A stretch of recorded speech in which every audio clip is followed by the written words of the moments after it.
Parish records, the pre-1837 records, date back to Henry VIII and Thomas Cromwell.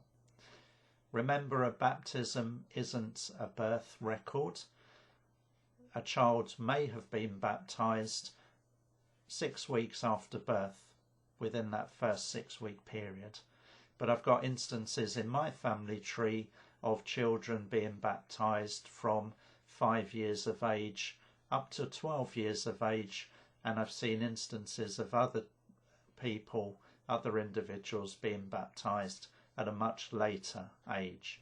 Banns were called out in the parish 2 to 3 weeks before the intended marriage.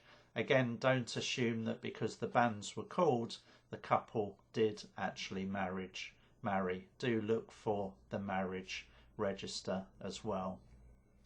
We then have burial records, and similar to the baptism records, don't assume a death record from a burial record.